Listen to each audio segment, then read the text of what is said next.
120 80 за тэгээд хүйс нь болохоор 124 байсан 100 болсон. За тэгээд хүчил хөржийн захын сүнсний хүчил хөржийн хангамж нь болохоор 88 байсан нь 91 болж дээшилсэн байгаа. За тэгээд мөн энэ кейснээс хэм бус үзүүлэлтүүд нь болохоор төрүүлэх хэрэгтэйсэн тий. За тэгээд хэм бус үзүүлэлтүүд нь болохоор судасны лувшилтын тоо орширсан буюу 124. Энэ нь болохоор хэвийн хэмжээ 1 минутанд 60-аас 90 хооронд байх ёстой.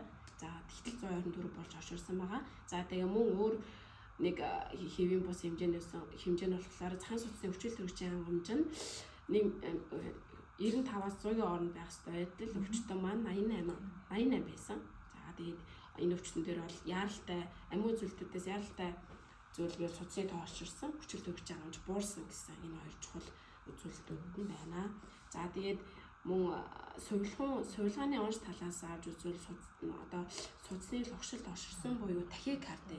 За тэгээд хүчил төрөгч байх ёстой хэмжээнээсээ буурсан гэсэн энэ хоёр сувилгааны онц энэ өвчтөн дээр тавигдж байгаа.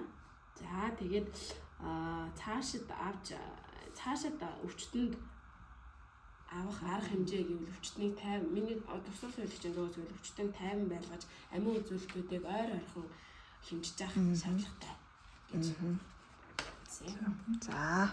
За манайхаа асууж тодруулах юм байна уу?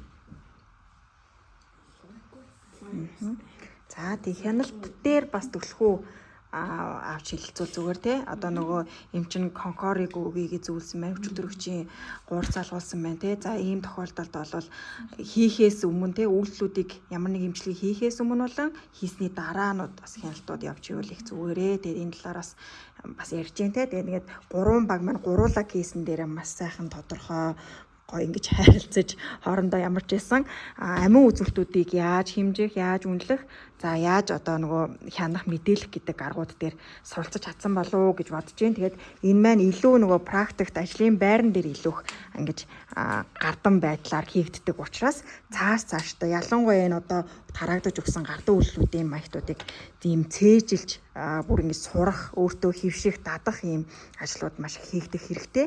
Тэгжээж яг нөгөө бие даан одоо суралцах үйл явц чинь илүү ач холбогдолтой болно. За тэгээд өнөөдрийн хичээл маань өндөрлж байна. Тэгээ ямар ч гэсэн бүх ингээ багуудад хуваагдаад кейсэн дээр ажилласан та бүхэндээ маш их баярлалаа.